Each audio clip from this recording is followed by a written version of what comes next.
What's up, guys? It's Coach Gaglione here. This is another edition of the Powerlifting for the People podcast. I'm your host, Coach Gaglione.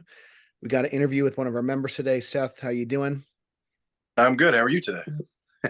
So we actually just got done training, so that's always fun. So I had a good squat session with the team. Just really quick for those that are listening, can you give a little brief background on who you are and what you got going on right now? Yeah, so I'm Seth Powers. I'm a physical therapist at TSI Physical Therapy in Massapequa and also Huntington. Been powerlifting for a couple of years on and off. Just got back on in January and competed in March. And now I'm, you know, juggling that plus being a father, a husband, and all that stuff. So it's been a good. We've been able to manage the time pretty good, and my wife's obviously helped me with that. But Excellent. getting a little more serious as we go on. But Cool.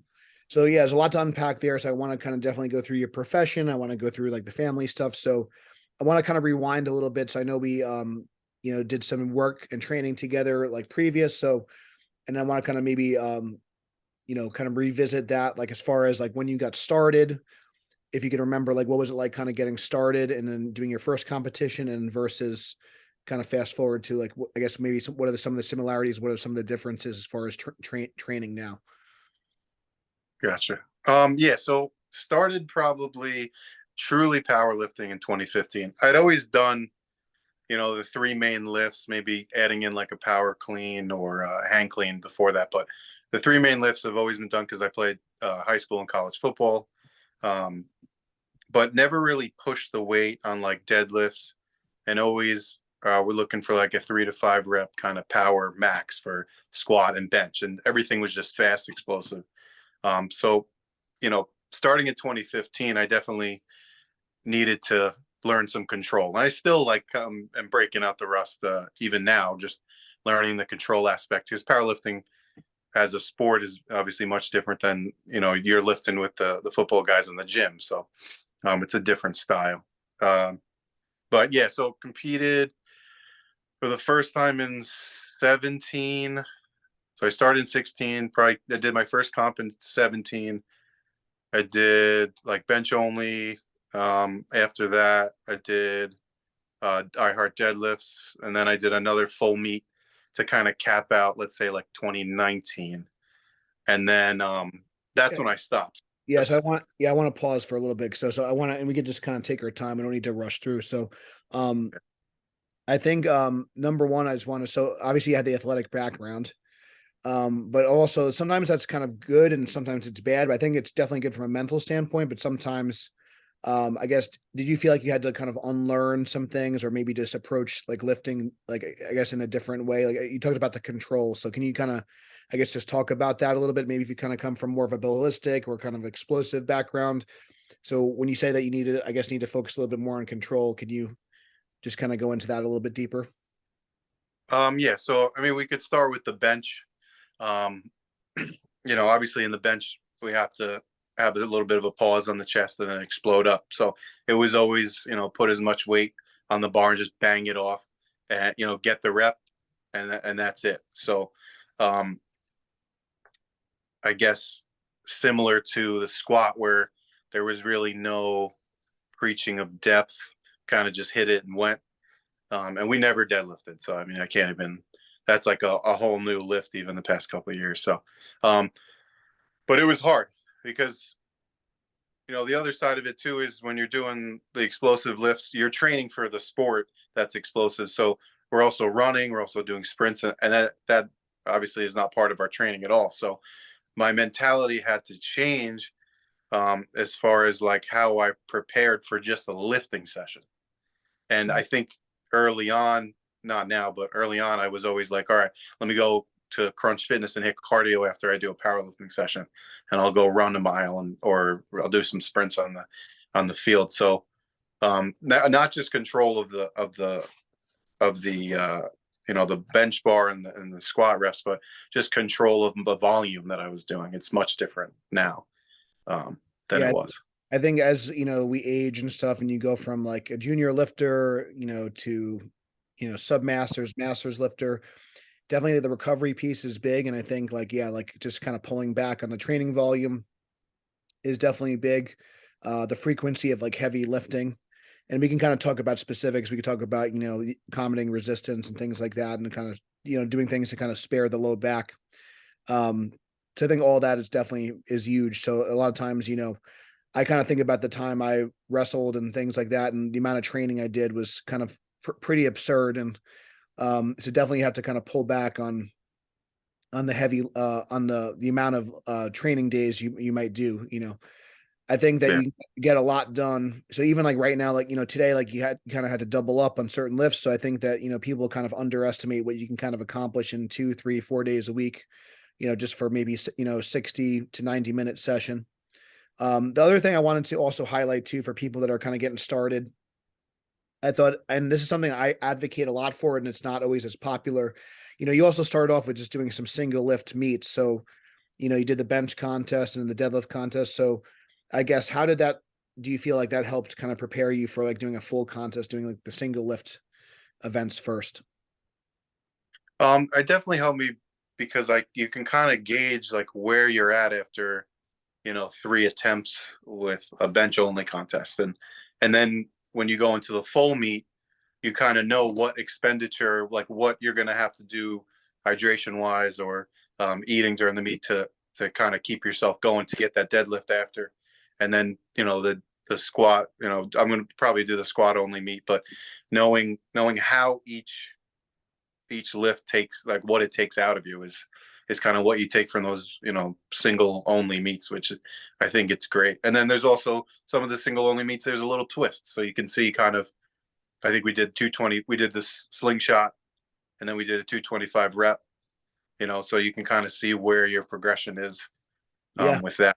So those little wrinkles that you add to those only meets really show like how much progress you made, through the cycles and where you're at. So Yeah. And I think to your point, I think also just doing something that's maybe like just maybe a little bit like lower pressure, and just like, you don't have to like um dial in every single lift. You don't have to peak every single lift for, that one time. Cause I do think it is, as you advance, it's definitely hard to have everything kind of peak at the same time and hit like all-time PRs in every single lift. So I'm actually, going to be doing a bench only meet in the summer, just to kind of focus on. I'm gonna try to, get a little bit more, practice, in my shirt and stuff like that. So I definitely think it's something that's overlooked a lot. And I think for first timers, I think doing something like a bench only or deadlift only or something is a great way to kind of just dip your toe in the water.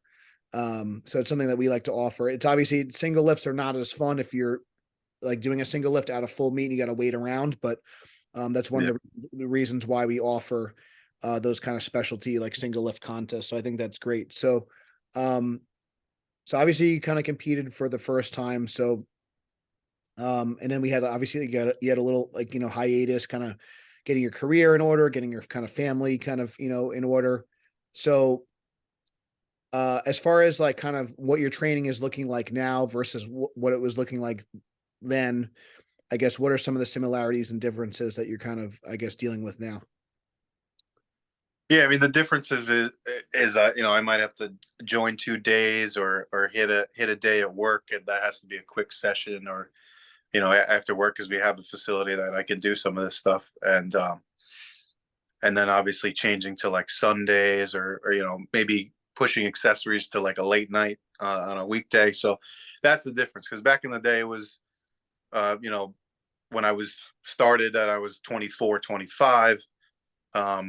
I could do a Monday, Tuesday, come back Thursday, and then maybe hit a second day on Friday and Saturday. And I don't have enough time with work, because I was only in school at that point. And then two, I don't think my body at this point needs that. Yep. So training out is getting the correct stimulus, and then adding maybe a fourth day if necessary. But as I know I did like a quick little 8 week leading up to the or 6 week leading up to the last comp I just did. But I took that fourth day away as we were getting up to that, because I didn't need it. My bench still was going up. I was hitting everything I needed to, and I was feeling it. And then same with the other lifts. So that's the big difference, is like now I don't feel starved for a stimulus. I know that I'm going to improve strength. And now my change now is, nutrition. Am I eating at the right time for what I'm lifting? And then days in between where I'm not maybe expending as much calories, am I dialing it in those days too? That's the big difference now, I think, is that whereas I would just slam a protein shake, eat a full meal after the last lift, and then just eat every day, was just eating, eating, eating. And before I took the hiatus, I think I was up at like 325. I was like 325 pounds. I'd have to cut weight. I think super heavyweight, I did one of those single meets. I did it super heavyweight because I couldn't make it. Although I was at 308. Now, I'm sitting, some days I'm under 300, some days I'm like 302. So that's a big difference too. I think that people don't factor that in, as like, you know, helping that nutrition can change a lot of things that you do and, make it easier. Yeah, I think focusing on rest, recovery, nutrition is like, so sleep is, all those things are overlooked. And also the other thing I wanted to highlight that you said was that a lot of people think that going into a contest you need to do like more work, but it's the opposite is usually true. So I think, you actually pull the training day out. So that's something I think is, a lot of people would maybe kind of think is counterintuitive, but you need that extra rest and recovery. So as like the intensity gets higher and you're pushing those heavier weights, you don't need as much volume. And in fact, you need to take some of that volume away so you could actually express that strength on the platform. So I think that was something I definitely wanted to highlight. So that was a great, point you illustrated. So the And next, sorry, yeah, go ahead. the other thing you had me do this year, I don't think I did in the past, is the week before, shut it down. Like I think we took my last heavy lift like Thursday, 10 days before the meet. Yeah. Which I thought, which was boring, obviously. I was just walking and stretching for 10 days, but then you get to the meet and I'm like, I feel great. Like I feel amazing. My Fresh. warm didn't tax me. I just, a couple technical, but other than that, like that's it, you know? So that's also a big thing too. So, Yeah, I think some people are like just so afraid, and they get yeah, like they get kind of antsy. But I do think actually getting a little bit antsy can be good. Getting a little, you're getting like excited. yeah. Because the last thing you want to do is feel beat up and kind of injured going into the meet. I think that's something I see a lot, even in these high level lifters. I think whether they're true stakes or not, the stakes kind of mentally are like a lot higher as with social media and stuff. People are kind of getting more, I think people are in a rush, and they're trying to kind of overextend themselves, and you're seeing a lot more people having to pull out of meets and stuff. Um, I think, I think this is going to be my 18th season, 18th year competing. And I only pulled out of one contest. And the only reason I think in that time frame, and that was because, I just couldn't get like someone to wrap my knees and stuff. And that was it. So I've never, knock on wood, I've never like had to pull out of a meet due to injury or anything like that. Um, and I think that's a testament to kind of how we train, and just, again, I'm not perfect, but I try to, practice what I preach and kind of emulate our system and our program, the best I can. And I think a lot of people kind of overdo it, like too close to a contest. Um, so kind of that being said, if you can maybe just, from your perspective, kind of as a physical therapist, because there's a lot of myths out there, like lifting heavy is dangerous, powerlifting is gonna, like, deadlifts are gonna ruin your back.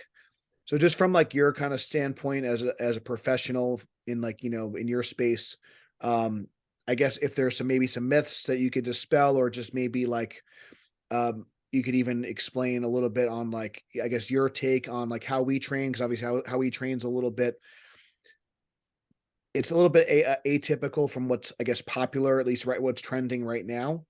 So I know that's a kind of a lot to unpack there, but I just want to at least kind of, get the ball rolling with just kind of talking about, I guess kind of the injury prevention side of things, and just kind of like the, I guess the safety and, kind of orthopedic, side of things when it comes to powerlifting. Yeah. So I mean, powerlifting or just general fitness, I think the prep work a lot of people do to get themselves ready to exercise is usually horrible. Powerlifters, if anybody can learn from anything, is our prep work is the best, to be honest. Like our warm-ups, our activation, stuff we need to do to get the lifts done and be able to load the body is really where it comes in, in handy and really helps us out as far as injury prevention and being safe. Um, did I lose you? No, you're good. Okay, good. Sorry, I thought it froze. But yeah, so what was I saying? Yeah, so basically, I We think talked about like some of the movement preparation stuff that work, because that I think that could be overlooked a lot. So we do yeah, kind of. I've actually been harping on it a little bit more lately, just because I feel like we've kind of, some people, definitely could use it a little bit more. We, and I would say that the majority of our team now is probably like 35 plus. I'd say for the most part. yeah. So yes, if you want to just kind of expand on that. Yeah, so a lot of that being said, at that age or even a little younger, the movement prep, priming your body for the stimulus that you need to have and achieve is key. And I think when that stimulus isn't, you don't get that, that's when breakdown happens.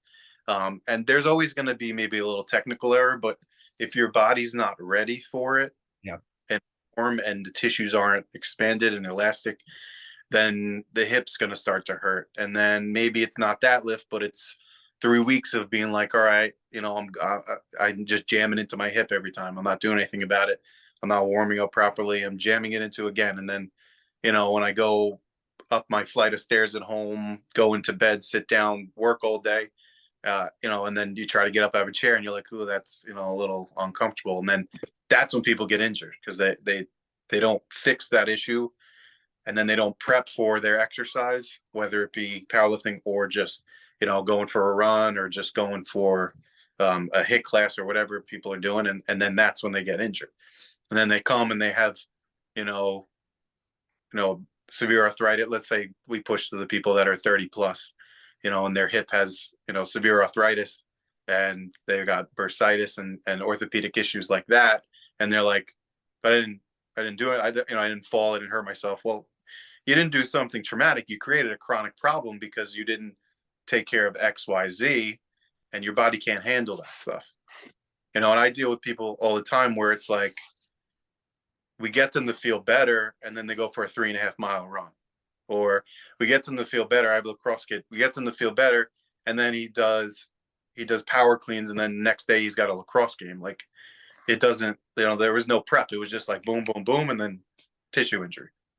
So Yeah, so I think and maybe you could speak to this, whatever, but I might be I'm throwing some numbers out there, but basically like, yeah, you know, if you're just in terms of, I think, just mitigating risk when you're progressing somebody, I think like you don't want to really go outside. I'd say like kind of 10% kind of jumps week to week and things like that. And like obviously if you go from doing nothing to a 3 mile run, it's probably like not, easing into things. So for example, if you're like a 400-pound squatter, if you're like, doing more than 40-pound jump increases like every week, it's like, if you do like, if you go from 400 pounds to 500 pounds, that kind of like really acute spike in loading or an acute spike in volume, I think can be, can kind of set you back. So I think that's kind of a good point. I think a lot of people like, yeah, when they're feeling good, they want to jump right back into things. But I think easing, into things, doing like lower effort training with still like a good amount of control. I think all those things can be really valuable. I think a lot of people, think they need to go like 100% intensity, like out of the gate. And yes, that's a really good point. So yeah, a lot of the stuff that we do is sub-maximal. I try to like, have you guys go like at a higher effort level. Maybe it's one set for the workout. Maybe it's one really, really high, like effort, high intensity set, like where we kind of do a rep max, like once a month. And another thing, obviously, that we try to do a lot of utilizing things like bands and chains and specialty machines like the belt squat and stuff to kind of spare the back. So I don't know if you have any like comments on, I guess, how, because I know you've kind of dealt with some kind of issues yourself and things like that. As far as like some of the things that you find helpful to kind of keep you healthy that we do at our gym that maybe might be a little bit like outside the norm from yeah. maybe what you see, in other practices. Absolutely. Yeah. I mean, it's definitely just more the framework of the training where, we're going to do X, Y, and Z and get to this percentage, and that may be easy and you may complete the reps, and then let's add the accessories in that might complement that. So, um, I think, that's outside of, this gym, that's not really happened. It's kind of just like, this is the workout, go do it. And that's it. And, um, I wanted to come back just a little bit to, the sub max training. That's also, you know, really the most important thing is because you can't train at 93, 90 to 100% all the time. I guess, that's just too much for your body. And that's when the nervous system starts to not be able to handle it, then musculoskeletal follows right behind. So, um, I think that's also what the accessories do a little bit too, is they bring that percentage down even more, and then, allow you to recover from what you just did.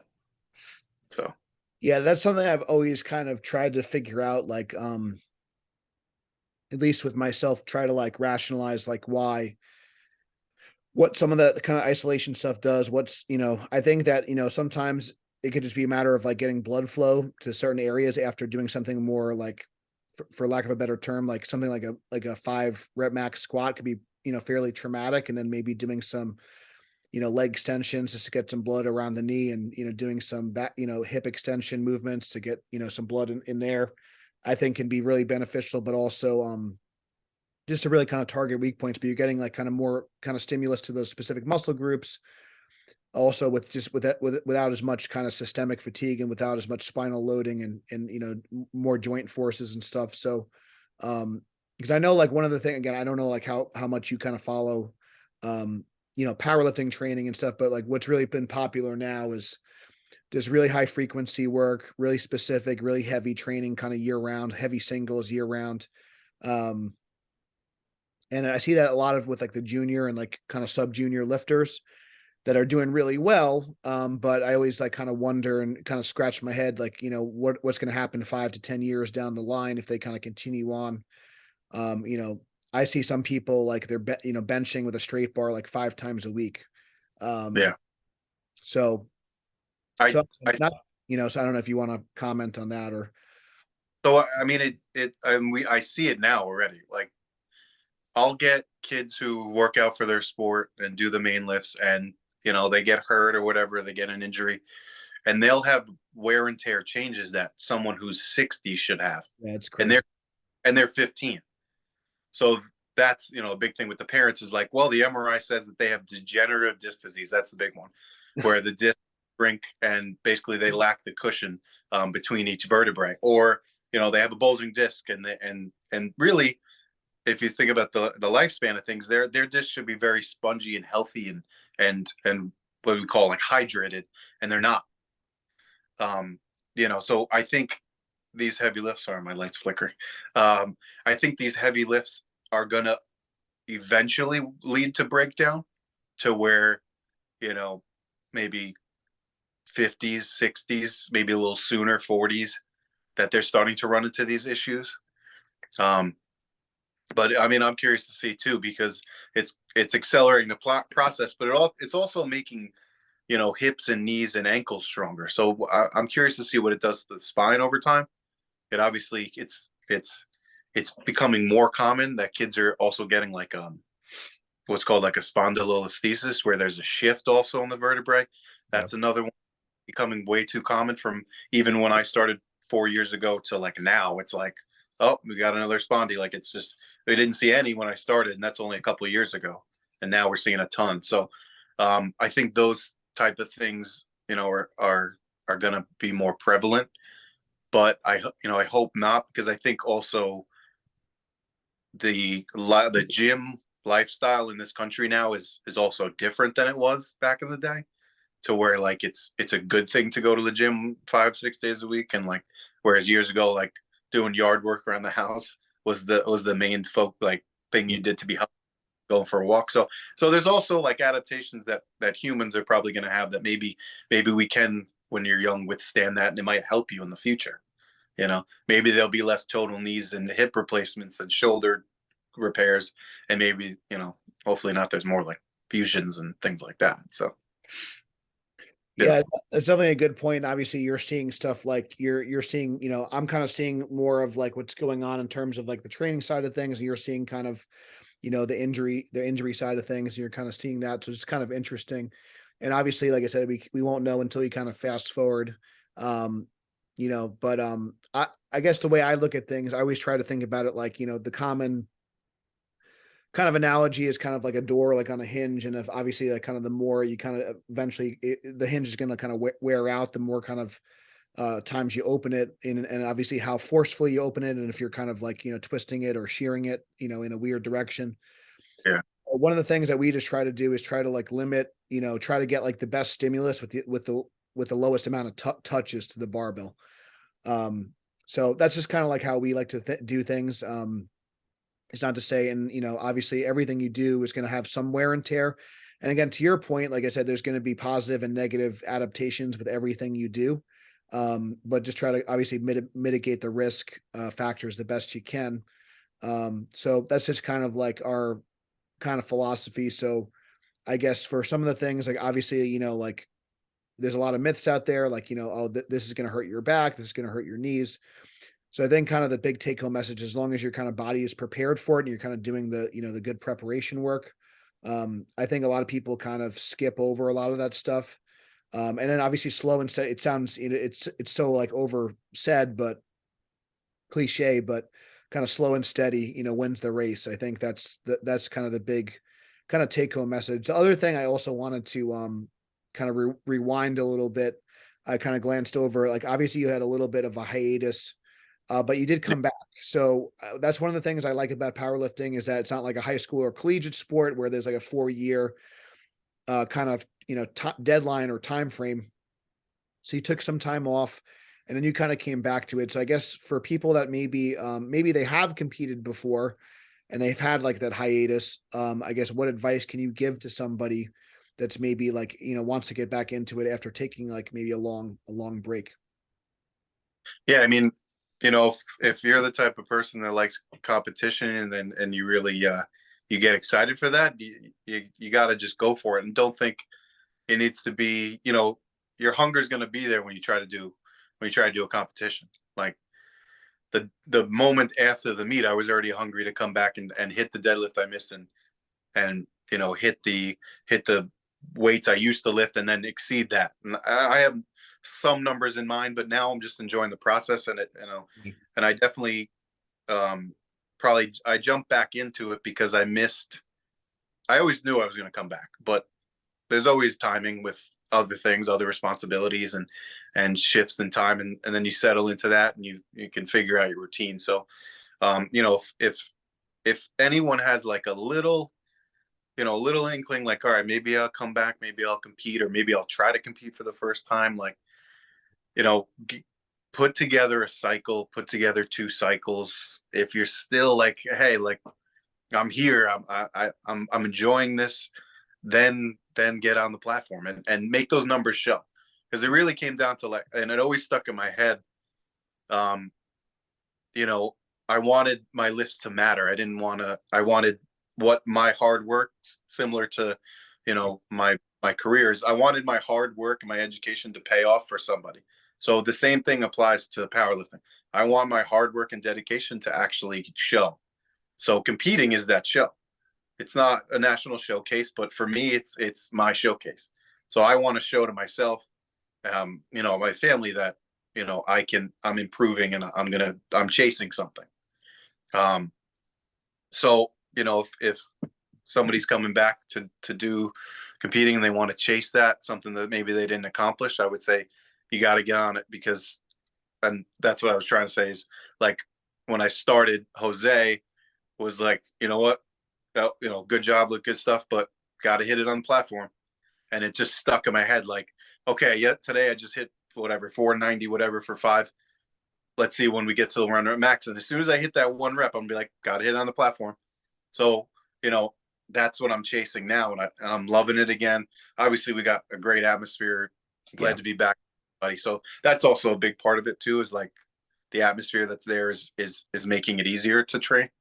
It's not making it harder. Whereas if it was just like me and one other guy, maybe it wouldn't be as exciting. But today we had the place was jumping, everybody was getting excited, so that's also a part of it too. Yeah, so just kind of obviously, powerlifting is an individual sport, and one of that's a kind of a good segue. I think that was great, well said. I think I think the competition with yourself. I liked what you said, because I don't think I've ever put it that way, but yeah, like it just kind of I guess showing to yourself what your training is working, and that your training matters for something. So, anyways, so the next kind of segue I wanted to kind of go into was, um, so over the years, I kind of grew up, and I still compete in powerlifting equipment, where kind of when you're getting knee wraps and stuff, you're kind of required to have help. You're kind of required to train with a crew. With the raw lifting, you don't really need a crew, but obviously, so we have a team kind of gym, we have a team environment. So can you maybe just talk a little bit about, like, I guess the importance of that, and like kind of what's that's done, for you personally, is having those guys, that crew to train with, on a regular basis.